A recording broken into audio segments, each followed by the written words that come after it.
Hello, I am Paula Bennett and welcome to my podcast, Ask Me Anything.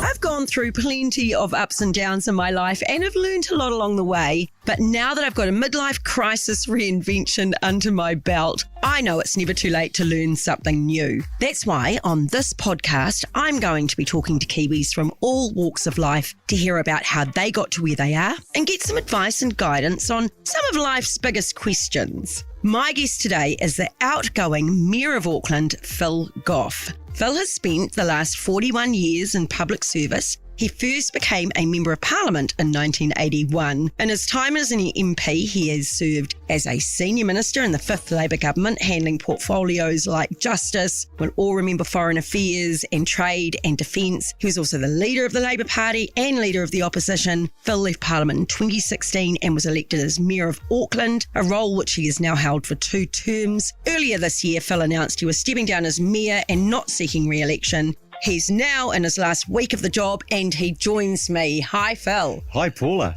And you're dressed resplendently in red and I'm dressed in blue and we're not fooling anyone. No, I did my red for you. Oh, that was so sweet. It was one of the first things I did when I left Parliament was I went and bought a red suit. Well, I've always liked blue and I couldn't understand why the National Party appropriated that colour from me.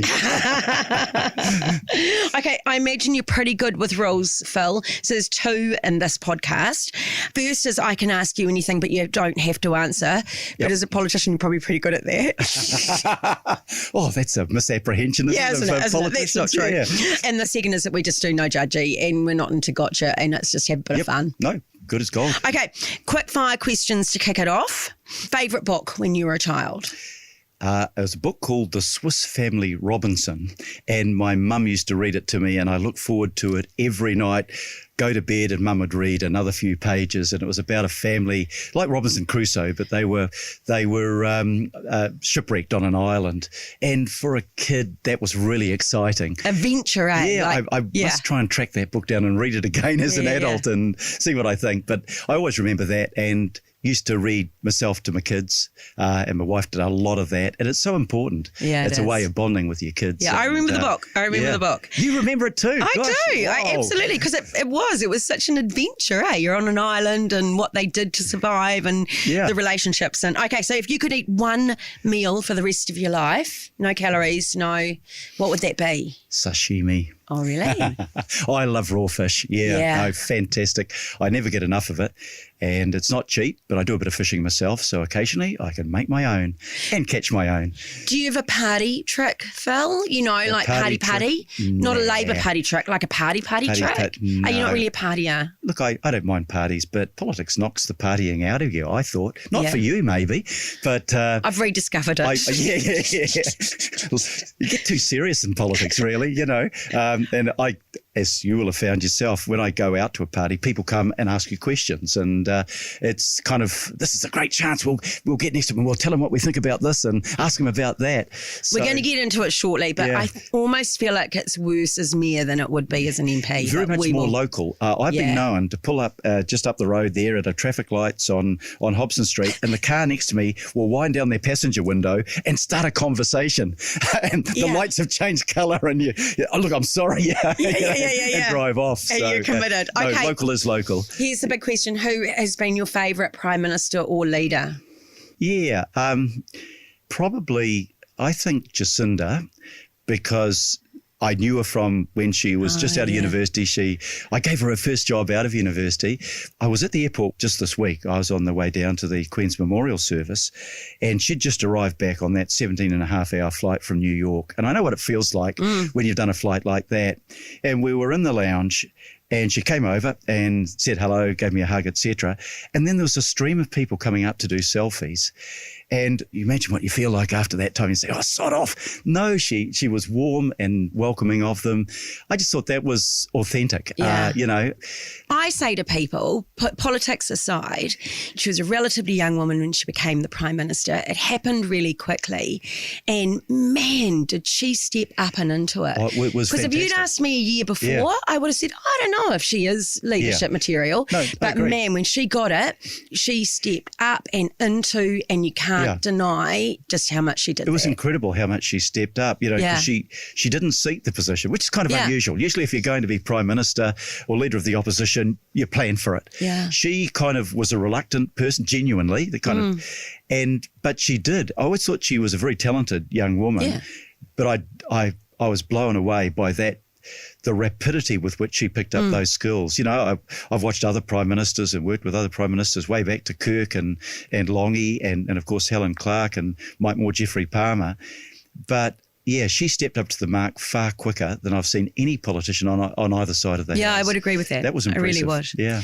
And so that kind of eases us into a bit about, your career really, because, it's a long time, right? And you gave yourself to public service. Yeah. And for a very long time. So do give us a quick snapshot of the how and why. Yeah. Well, I was always interested. I've told the story before.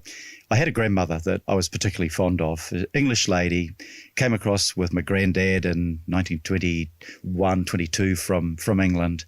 She'd lost a older brother in the First World War. Her husband, my grandfather, had been captured in the First World War. He died. He'd been gassed at the Somme. He died quite young as a tram driver in Auckland. She'd been evicted from her home during the Great Depression. She lost her youngest son, my Uncle John, at age 19. Wow. And she'd been through, things that you and I have never had to go through, no matter how hard we think our lives might have been. Yeah. But she never forgot Michael Joseph Savage. So any child of hers and any grandchild of hers was going to be Labour. And there was no questions, ifs, buts, maybes. So I kind of got that orientation. But I felt, I'm a baby boomer, not using that as a term of abuse, but I always felt that I'd had a pretty easy life. What my parents and my grandparents had gone through, the sacrifices that had been made over a couple of generations. And I had this kind of sense, first in my family to go to university, I've got to give something back. And I really wanted to do that. And I also thought in my younger days, life was much more black and white. Yeah. We can change the world tomorrow. What's wrong with these bloody people in politics? Why are they taking so long over it? So I did get involved. I went flatting with a guy called Mike Moore when I was kicked out of home at 16 and still at school. So Mike gave me a bed when I was trying to finish my seventh form year at school. So I was always interested in politics. But did you see it as public service? I don't think we almost use that term enough now. Yeah, it is public service, but it's also something that you and I have got a lot of satisfaction from. Mind you, people say, well, tell us about political life. And I say, well, 60, 70% frustration and 30 to 40% satisfaction. But when you can make a difference, the satisfaction is actually quite intense. Yeah, it is. You're there, you have the privilege of holding the position. And I loved my electorate work. I loved representing my community of Mount Roskill. And the incredible thing, I just on Sunday, I was at the Bomber Command Association commemoration service, and that was at the Motat Aviation Hall. And I came out and the tram was there, the tram down to the zoo. And I went over and said g'day to the conductor. And he said, I wish my wife was here. She'd give you a big hug. And I said, why is that? You got her immigration status back in 1986. And I thought, whoa, he remembers that after all of that time. It was part of my routine obligation to my constituents. But families do remember when you're able to provide that assistance. Yeah. And that's really gratifying. I mean, I felt quite touched by that. And it's personal, right? Yeah. I went away thinking, God, I made a difference in somebody's life, however small. So that kind of leads me to my next question, which is what is the difference in being the mayor to being an MP? And I feel like that sometimes some of the things that must come your way from the public to the mayor are more, my rubbish wasn't picked up this week and there's a pothole in my road, whereas you just gave a great example of literally changing someone in a family's life with an immigration status. Is that unfair of me, or is there some part of that? It's quite right. I mean, people look at the obligations of local government and it is about making sure the roads are in good shape. It's about, ensuring that people's rubbish is picked up on time. It's about whether the park's being mown. All of those things they're pretty basic. And you're a lot closer to people in this. You're a lot more accessible. When we hop on on the plane on a Tuesday morning and go down to Wellington. We have 3 days a week as a Member of Parliament down in Wellington, and we're away from our electorate unless you're a Wellingtonian. Then you're debating the wider issues. But the local is always there in local government. And, you know, when you go to your batch over Christmas, you never escape it. And I don't mind that too much, you know. Occasionally you'd just say, look, I'm lying here on the beach trying to get a bit of sunshine and enjoy the quietness, and somebody wants to have a discussion with you. But what I've found is face-to-face, people have always been pleasant and warm and welcoming. On Facebook, it's awful. Yeah, don't go there. There are some terrible people out there. I mean, you know, I go through and I look at the posts, and people, they're just, there's venom and bitterness, and you think, what terrible lives they must have. Yeah. You know, I don't go around saying those things about people. No. You know, I disagree with somebody, but you don't get into personal abuse, and that anonymity of social media gives people Dutch courage and a license to be appalling. And that's a real pity. I don't know how you fix it. Yeah, it's awful, eh? And I always think, well, with us, we're older and we've had experience and we're confident about who we are and that we're loved. We all pretend to be not vulnerable at all, but we are. When people abuse us, there's a piece of it that goes into, enters your soul, but it's your kids. And what... If you ask me what I really hated about politics, was the way that politicians' children and sometimes spouses were put up on a public platform and attacked for something that they did that if it was anybody else's kids wouldn't have been an issue. And judged. Yeah, and judged, My kids hated me being in politics, you know, and they said, even when I was Minister of Justice, you mentioned before, Dad, you've got your justice face on. Yeah. But, you know, when they're at school, so the teacher would say, you know, if they were talking, hey, you're Phil Goff, son, you should know better than that. Well, why the hell should they know better than that?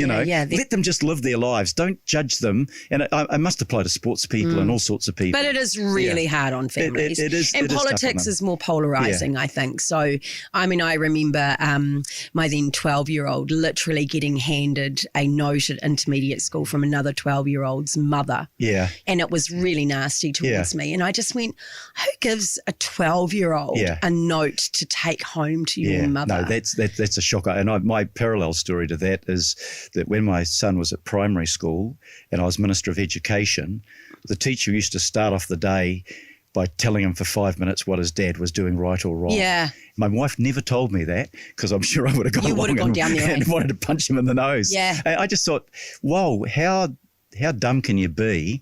This was a kid of 8 years old. Yeah. Why would you do that to them? Yeah, well, 8. Anyway, look, I don't want to sound like I'm complaining. So did you think about a third term as mayor? I did think about it, and hey, here's the irony. I'm 69 this year, and I thought, time to pass on the baton to somebody younger. And we know where that's going. Yeah, the leading candidate's probably going to hit 80 this term, and there's at least 3 others that are in their late 70s, including one of our former colleagues from Parliament. So, no, but I did think that. I've done 40 years as the former Minister of Justice. That's 4 life sentences. And I just thought, well, I've got a young office, and they do keep me in touch. I think I followed John Key in this regard. I worked out John Key was the only Prime Minister that I can recall in the history of this country that didn't die in office, got stabbed in the back by his colleagues and replaced, or got defeated in an election. He left on his terms. Why not leave on my own terms? Well, people are still saying, hey, we'd like you to do another term. That's a good time to go, rather than people saying, hey, you've been there, isn't it time for somebody else? Yeah. So I made that choice, and hence I get to give my valedictories. I was wondering if this is the first time in 41 years that you haven't been in a campaign. It is. I've done 14 election campaigns. Yeah. Wow. And you know what it's like? I love being on the platform and meeting people and talking with people. But the last election, I did 43 debates with John Tamahiri, 43. Wow. Now, you know, as an electorate MP, maybe you do 2 or 3 local debates. Yeah. 43. And I've got to say, I missed one when my sister-in-law died. But you know, when you go along to that meeting, there might be 20 people in the room, or there might be 300 in the room. But almost everybody in the room is there because they're a political activist and they've already made their mind up. Yeah. But you have that accountability responsibility, so you turn up. But, election campaigns, they are hard work. You live on your adrenaline, and at the end, when the campaign finishes and you relax, you just sleep, actually. Yeah. You crash. No, I like the give and take of politics, and generally it was pretty good. There are candidates that I've stood against in my own electorate and candidates I've stood against in the mayoralty that I treat as another human being, different point of view. Life's too short to hold grudges or to be bitter and twisted about anything. Yeah. So, occasionally you think, oh, God, how inappropriate. But the great thing about being a New Zealander is you can have those discussions almost anywhere. And far be it for us to end up like many countries in the world where politics is so deep and bitter and angry that your society can't function. Even in the United States, we see examples of that. So don't read social media and then you won't quite feel like when I get out of politics, I might stop reading social media. Phil, up after the break, we are going to focus in more on local government and why voters need to be engaged and turn out, why it is important and how to get the public engaged. We need some advice. We're going to come right back shortly.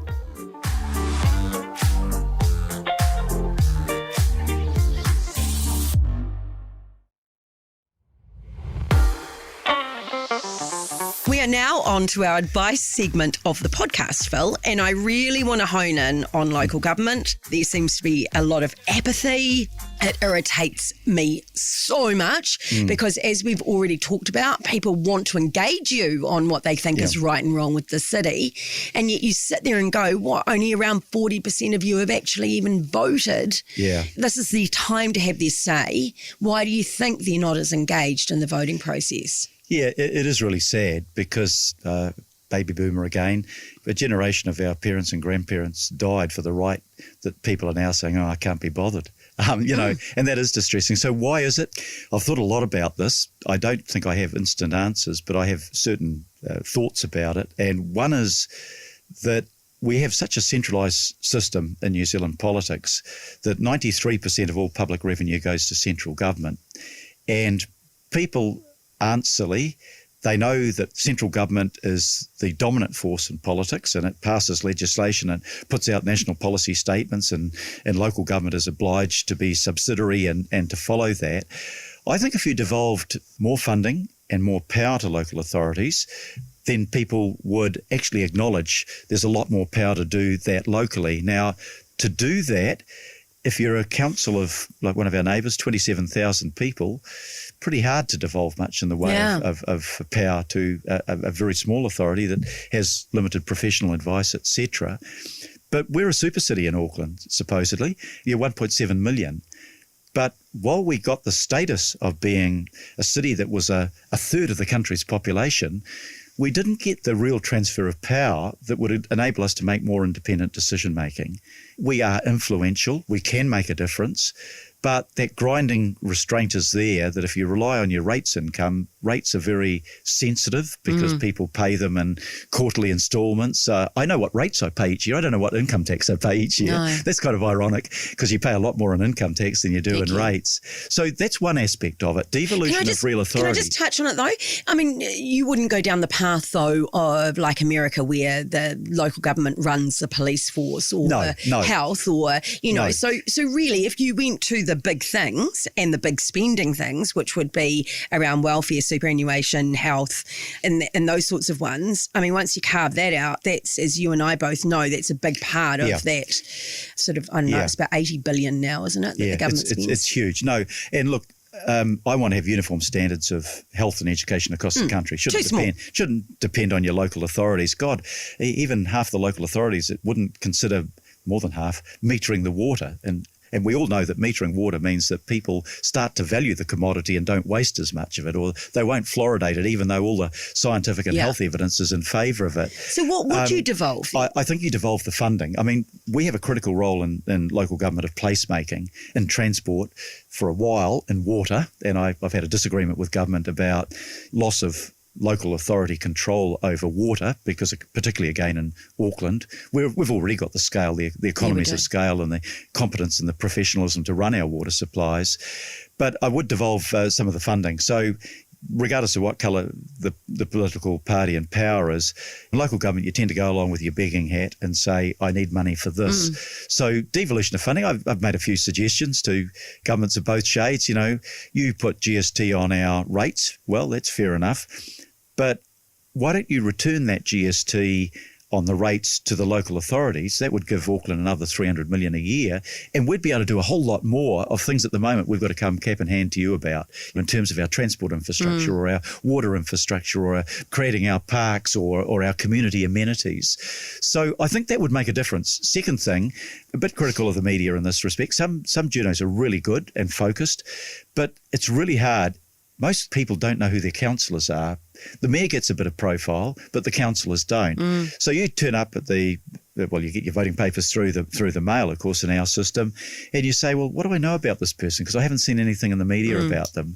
So that's the second thing. The third thing, and I won't make a long list of this, but what I really love to see, what's been really successful in schools is enviro schools. About 60% of the schools, I think, in Auckland are enviro schools. And I go along to those schools and those kids are engaged. They know what sustainability is about, why it's important, how they should behave to protect and nurture their environment. And I reckon if we build into programs like that an awareness of the decision-making role of local government, particularly with climate change, because the kids are into that. They know what it's going to mean for their future.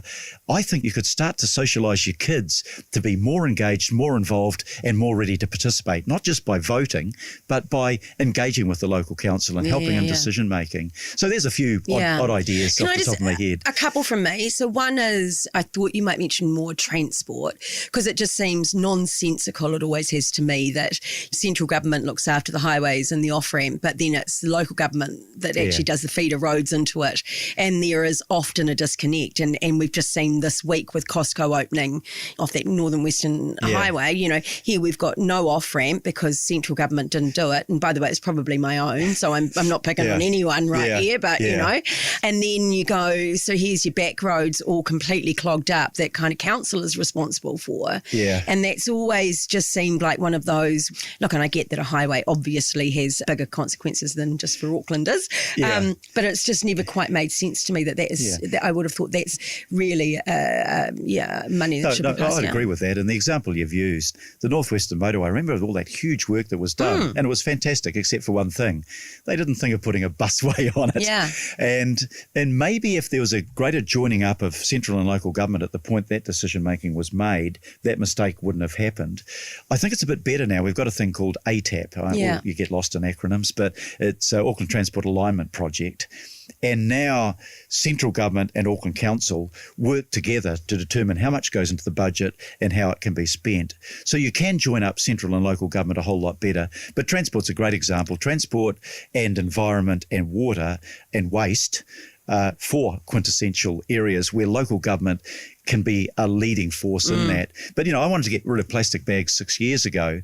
But I didn't have any authority over plastic bags. So I had to wait. I had to lobby central government to say, hey, we're producing 600 or 700 million plastic bags a year in Auckland, and that can't be good for the environment. We'd never had that when I was a kid. Well, they were paper bags.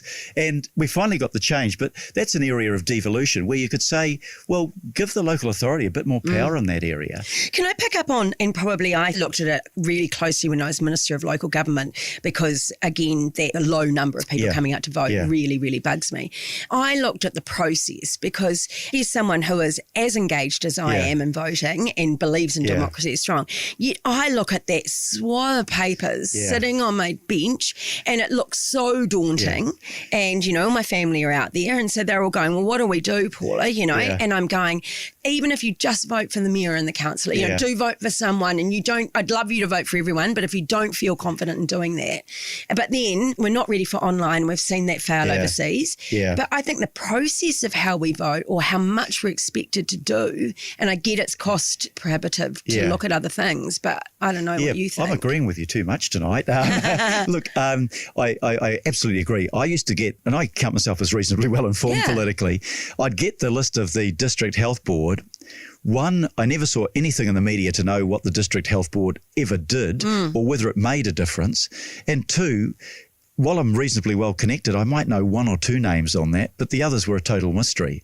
And people used to say to me all the time, I just got halfway through that and I thought, I'd rather not vote than vote in ignorance. But now, actually filling up my ballot paper 2 weeks ago, I had a vote for the mayor and I had a vote for the ward councillor, and the local board sector was 3 candidates for 3 positions. So I only had 2 ticks that I had to put on the voting paper. Yeah. So it was quite quick. Can I just pick up on that though? Isn't that a problem that only 3 people went for it and that we didn't have competition, and we've seen it in other councils for even the mayor position? Yeah, two reasons for that. Sometimes Bill Cashmore in my ward used to get elected unopposed. I used to rib him about it. Yeah. But it was because he was a bloody good councillor. Yeah. And everybody said, no, Bill, what I love about Billy, old-fashioned farmer, blue all his life, card-carrying member. He's my deputy mayor and we get on along like a house on fire. But Bill would turn up at a meeting and somebody would ask a question and he'd just tell it to them as it was, I probably would have sidestepped a bit, been a bit gentle on the question. No, Bill not Bill, no, like a bull at a gate. And people, so he was unopposed because people didn't because people got, and the 3 people running in my local ward, I know all of them and they're good as well. But I think your wider point is correct. I would have thought that for the position of Mayor of Auckland, some of the best people around would have said, this is a fantastic position to run for. You've got influence over a third of the country's population, and we would have attracted people so that the hard point would have been saying, there's 5 good candidates here now, which one of them do I vote for? I don't think many people are complaining about that in the current contest. They're complaining that maybe they don't see enough options, and it probably didn't help that a couple of candidates dropped out. So why aren't people standing? Because it's a tough job and you have to take the heat of the kitchen, and I've seen some really good people. I'm thinking of Dick Hubbard, great businessman, really admired Dick. Found the mayoralty really hard because you can't run the council like a business. No. You can't as a CEO. Or even like a caucus. Yeah, no, that's right. I never thought I'd love my caucus so much as when I found I didn't have one. Yeah. So it does. So how much time then did you spend behind the scenes trying to get the kind of outcome that you as a leader wanted and you knew the people wanted, and is it 19 or 20 councillors? There's 20 councillors in the mayor, so you've got 21 votes. Yeah. So on every vote, you could never be absolutely sure that you had a majority, and you needed to make the phone calls, you needed to talk to the people, you needed to turn up. I turned up at almost every committee meeting there was and workshops and said, this is what I think. And my power as mayor, and I'm really proud of the fact that we've had 2/3 majority for all of our budgets, and it's been a stable, consistent, evidence-driven council. But my power of mayor is really the power to persuade. And I learned how to get on with people. And somebody that's quite close to you, Linda Cooper. Linda and I started off a little bit like this, probably a bit prejudiced on political grounds. We've ended up having a fantastic working relationship, and respect and admire her. And her politics are close to yours and different from mine. That never held us up at all, because both of us wanted to do the right thing for Auckland. So in the end, I learned quite a lot in my first 6 months as mayor, that this isn't Parliament. This is not a competitive environment. It's one where you've got to work by cooperation and persuasion and collaboration. Were there councillors, though, that are just complete plonkers and you didn't even bother to try and get their vote? Yes, I didn't start off thinking that, but I've ended up after 6 years thinking of that. Because it'll be a waste of your time, right? Yeah. I know the councillors. So much time trying to convince them of what is right. I've even had, and 2/3 of the councillors are fine, but I've had councillors that have agreed with everything and then vote against it because they think, well, it'd be better for me and my constituency if I'm seen to oppose the mayor. And that's really frustrating. Yeah. There are people that, I don't want. They're more interested in re-election than actually doing the right thing. Of all the isms that I've grown to hate, we don't talk much about communism or capitalism or socialism now, but the ism that I really hate is populism, where you go out and you say, I'm going to tell you whatever you want to hear because that'll be good for me. Where's the leadership in that? I want to see people that are prepared to go into their communities and say, I've done the work on this. This is where I think we want to go, and this is why, and work hard to persuade people. Now, that doesn't mean to say that you shouldn't be sensitive to, when you're leading, you've always got to look over your shoulder to see somebody's following. But that's what I respect. Councillors that said, this will be tough for me in my ward, but it's the right thing to do.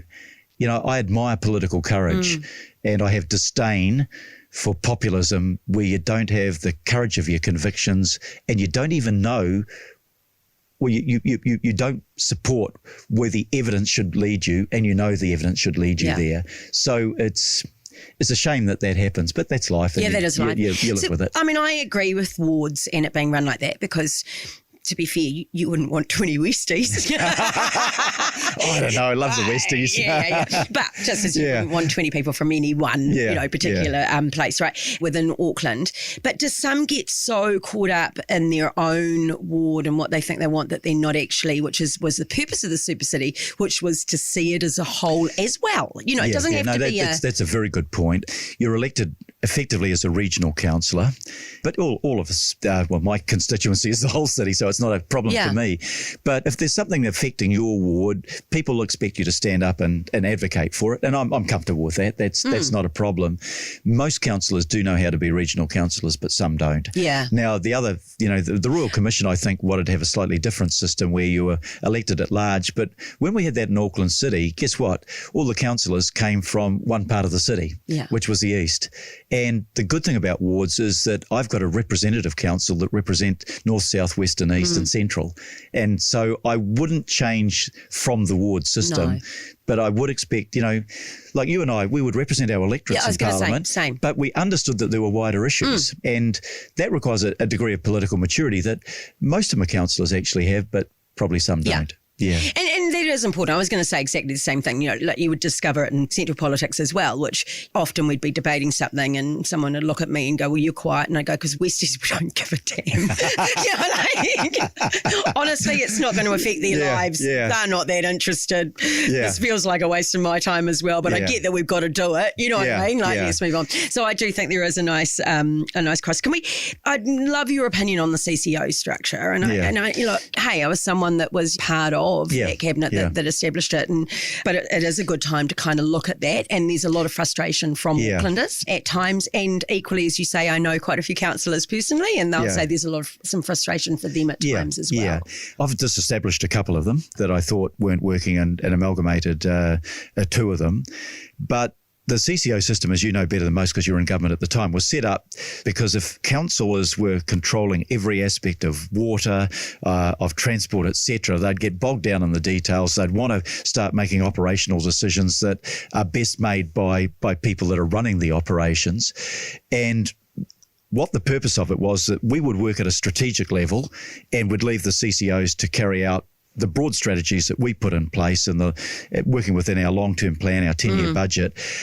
And I've had problems with some CCOs. I've been instrumental in replacing some CCO chief executives that I thought weren't doing the job properly. Yeah. And you never do that lightly, but you occasionally do it. And I set up an independent review of the CCOs after the last election. And it came down with a series of recommendations. Basically, it said the system was right. But I've sometimes got frustrated with transport when I had a paper, I think it was the year before last, where they said, we're going to make this change, but we're not going to consult with people on it. And I said, that's bloody arrogant. Yeah. I agree with what you're proposing, but you will go out and argue your point to the public because they deserve to have their voices heard and the issue debated.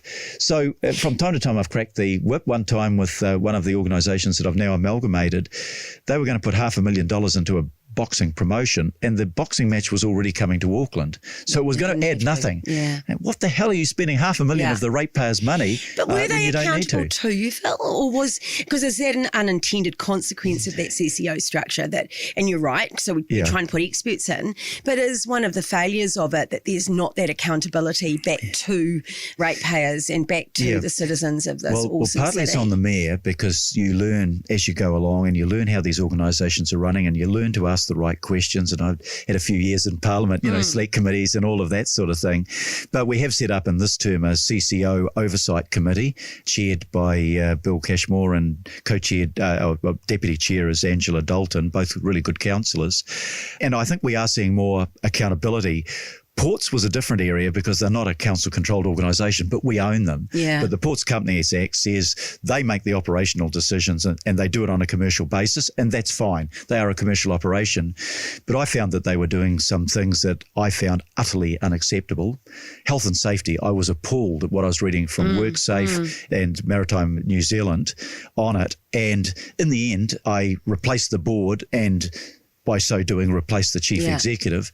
Which was extreme. For the right reasons, don't get me wrong. But I make absolutely no apology for it. But were your steps before that to get that change at times the only way you could do it is almost to embarrass them publicly? Well, the worst thing was one of the CCOs that I disestablished was called Auckland Council Investment Limited. They were deemed to be the shareholder, and I had no oversight and no visibility of the appointment of the board or what the ports were doing. And I said to my chief executive, this is bloody hopeless. I know they've got to run commercially. I don't want to run their day-to-day operations. I'm not equipped and qualified to do so, but I do want to exercise governance and oversight. And we made that change. We did away with that CCO, and I started to read more and more about what was happening in a couple of areas. I instituted a couple of independent reviews, and now I hope we've got ports back on track. I think probably there's some wider structural changes we need to make there. And, you know, I hope that a new mayor and a new council will continue to demand accountability and responsiveness, but know the difference between that and interfering in an operational matter. I don't believe in council. Which is similar to a minister. Yeah, exactly. Yeah, it's the parallel. And that's probably what I drew on. I don't go down into the depths of of a ministry that I'm minister of and say, you should be doing this in a different way. I work through the chief executive and the executive leadership team, and I set the strategy, I set the expectations, and we pass the legislation, but then we let them get on and do the job. And hold them accountable. And hold them for accountable. The results, And select committee system in Parliament is designed to do that. So the future of Auckland, Phil, as you walk away, you know, or run as it might be, because you look pretty happy, I've got to say. A little more, impending liberation. Yes, you know, you look pretty relaxed about it all. So how are you feeling about the future of Auckland? Well, look, I think Auckland's a great city. I'm born and bred Aucklander, educated here, went to school here, represented it in Parliament, really proud to be an Aucklander, and I think it's a fantastic place to live. Do we have challenges? We have big challenges, you know, things like congestion. We followed the Los Angelian model and sprawling suburbs, bigger and better motorways, and it didn't work. And we have the biggest challenge in our lifetimes. It's back to the future, actually. When I was a kid, this ages me, when I was a toddler, I travelled by tram. The trams carried more people in 1952, 53 than they do today, when the city was a fifth of the size that it is today. Yeah. When I was a kid at school, probably you the same, we used to ride our bikes to school. Now kids don't ride our bikes to school. There's ways of dealing with congestion. There's ways of dealing with emissions, which we have to do for climate change. There's ways of dealing with the pollution from combustion engines, which kill 1,000 Aucklanders each year and make tens of thousands of them ill with respiratory illnesses. But we have to change the way we go about it. We've got to have mode change. So that's a real challenge. Yeah, and there are challenges. I've started down the track of how we can respond best to climate change, but I won't be there to see it finished. No. So do you think your replacement will? Depends on who the replacement is. Look, I hope so, because even if you put things on hold, time's not on our side. You know that because you're well informed about it. I know that. You've got kids and grandkids. I've got kids and grandkids. And I've got to think about, it might be inconvenient to me now, but what's the best thing for my kids and their kids? And we have to tackle this problem. And that will take some political leadership and some political courage. So when we did the climate change targeted rate, we went out, we asked for submissions. We got thousands of them. Overwhelmingly, they were in favour. And I said, yeah, but they're activists. What about the wider public? So we went out through Kantar polling, and we did 4,000 people we polled? And we found likewise, the biggest majority of people wanted us to get on and do the job. But all we were hearing was the noise from those that were opposed. That's right. They can be very loud at times, they can can't be. they? Did you feel a responsibility to pick your replacement? You know, like a leader in a political party, I mean, they don't, but you can see that they give certain, and talented MPs, to be fair, opportunities and bigger responsibilities so that when they do step aside, there's hopefully a selection, actually, not they haven't chosen one person person. Yeah. But it's quite different in the mayoralty. And there's some people that are really disappointed about where we are now and that we haven't got a bigger selection, without sounding at all disrespectful to the current candidates. But as you've sort of pointed out, some of those already leaders in the city didn't want to step up and into that job. Yeah. Well, in Parliament, I was able to actively support, is the way I'd put it, my successor, Michael Wood. And he's a fantastic local MP and a really good cabinet minister. It's fair to say that I did approach a number of people about the mayoralty and say, are you interested in this? And they were people that I thought had the talent and the experience to do it. And the answer was, life's too short.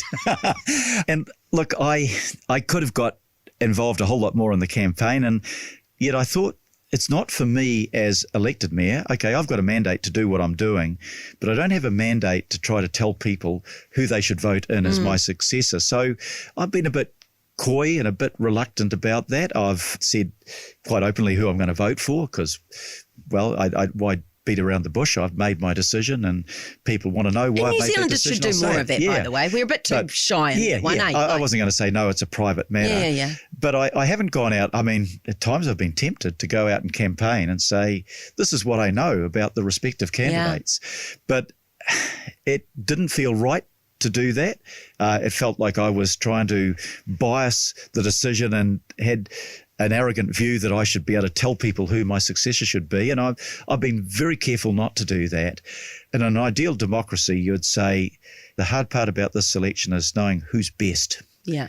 And I think after withdrawals, etc., we've narrowed the field, and I get a common response from people, we don't know who to vote for. So, look, the public will decide, and then all of us will live with the consequences. And I just say, good luck, Auckland. The mayor isn't an autocrat. And if somebody comes in and says, well, I'm going to chuck out this and chuck out that and destroy this and sack this stuff, they don't have the power to do that. And if you can't persuade 11 out of your 20 councillors that what you're saying is the right answer, you're going to get nowhere. And the council will grind to a halt in terms of progress. I really hope for the sake of Auckland that doesn't happen. Yeah. Okay, so moving on. Yeah. What's next? You excited? Yeah. It's not absolutely certain yet what's next. My wife said to me, I don't know why you didn't retire when you're 65. These could be the best years of our lives. And that's probably quite true. You've got the freedom when you retire and you're still physically fit and healthy to do things that you'd like to do. And I'm a terrible person from my wife's perspective. I'd still like to make a contribution. And if I can find a way of making that contribution, I've probably got one job left in me yet. Yeah, good on you. My advice for life after politics is also have a bit of fun. Bit of variety, bit of fun, bit more time with the grandkids. A bit more work-life balance would be. Whenever anyone would talk to me about politics for a good 12 months, I would just say, oh, that's my previous life.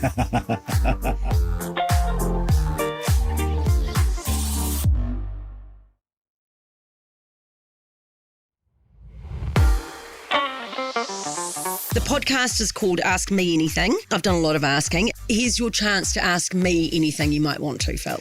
I've asked you this privately, so I'm going to do it publicly now. Why didn't you put your name forward to be mayor? And would you consider doing it in the future? Oh, would you recommend the job? She says, answering a question with a question. I would recommend it as a privilege and a public service. I would not recommend it to you if you just want to enjoy life. And you've almost already told me the answer, haven't you? Well, I didn't because I was enjoying life. Yeah. There's no two ways about it. I needed a break. I'm loving the new life and quite genuinely love the variety, as I said to you, and it's given me something. But I have to say that 2 years out now, I look at it and go, it turns out in me, I still do give a damn. I thought that I'd turned quite selfish and was like, right, good, I've done my public service and now I can. So it's definitely not a yes, but I can't emphatically sit here and say I never would either now, which is quite interesting for me. And I do feel quite frustrated with how it's gone in the last few months in sort of picking your replacement. And, to be perfectly honest with you, Phil, I feel like I can't say who I'm going to publicly vote for because here I am a week out and I still don't know. Yeah. And that's not me, right? That's just not who I am. So I think that's personally, I do feel I'd be good at it, and I do feel like I could make a difference. And so there's a small part of me. So I definitely don't regret not doing it this time. I wasn't ready and I wouldn't have done the city justice. Here's a precedent. I had 3 years out of Parliament. I call it my sabbatical after 1990. And I've got to say I enjoyed it. I loved that freedom. We bought a block of land and had more time to watch the kids play sport and all the rest of it. And then 2 years into my sabbatical, I started yelling at the radio. Yeah. Why are you doing that? And my wife looked at me sadly and said, I think you'll run again. Yeah. And I did, and I kind of didn't regret that. So it is a balance between the thing. I'd never go back to central politics. I've done my time. No. Well, likewise. I thought I'd missed Parliament a hell of a lot. Yeah. I probably didn't. I'd got over adversarial politics. What I did miss was my electorate. Yeah. I loved my electorate. Yeah, there's something good about it, still do. All right, to wrap up, we have a segment called Zip It, Sweetie. And you will remember more than others. You've got to choose who you say that to, Paula. You've got to look to the future. Well, I remember going into a classroom and these kids, and I went up to speak, and one of them yelled out, "Zip it, sweetie." And what could you say? That's disrespectful. Yeah. That's not very respectful, But it is an opportunity to sort of vent about something or someone or something that's sort of happening at the moment. So, Phil, is there something that you would like to say "Zip it, sweetie" to this week? Yeah, but I'd use stronger language. And it's to a person called Putin. This week, critical decisions, a so-called referendum on whether you want to join Russia. The soldiers armed with submachine guns turn up at your door and say, put your ballot paper here. And by the way, what are you going to write on it? Surprise, surprise, 97% of people in favour of it. The same said person now conscripting 300,000 Russians who will have poor training, will be like lambs to the slaughter, and a person that I hold personally accountable for the deaths of tens of thousands of people, his own people and Ukrainians, and the destruction of another country because he was arrogant enough to believe that he'd recreate the Russian Empire, the Tsarist Empire.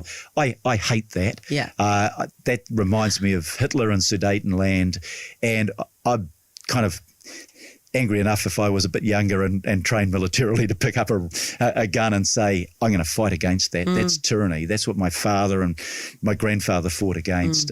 A terrible thing in a world where we thought we'd put the Cold War behind us. And I got huge sympathy for Russia. I've been to Russia. Actually, I've met the present Minister of Foreign Affairs, and what a disappointment he's turned out to be. But I know they lost 20 million people in the war. I know they've suffered because of war. And yet this guy is doing to another country what the Nazis did to him. Yeah. Wow. Well, does that make me angry? Yeah. Really angry. Yeah. Well, this week I'm going to just be on your coattails there because I just think you're absolutely right. It's just, absolutely awful. So I don't think there'll be anyone that's listening that doesn't agree completely with that. Well, Phil, thank you so much for your time today. You enjoy your last week in office and all the best for whatever the future holds for you. I mean it sincerely. And that is all we have time for on this episode of Ask Me Anything. You can get in touch with me by emailing paula.bennett@nzherald.co.nz. Please feel free to send me through your questions for the podcast or any thoughts you have. You can also find me on Facebook, Instagram or LinkedIn. Phil doesn't want to hear from you, so don't bother getting in touch with him. He's on his way out. Make sure you follow Ask Me Anything on iHeartRadio or wherever you get your podcasts. You can also read my weekly column in the Herald on Sunday. I'm Paula Bennett. Ask Me Anything. Goodbye.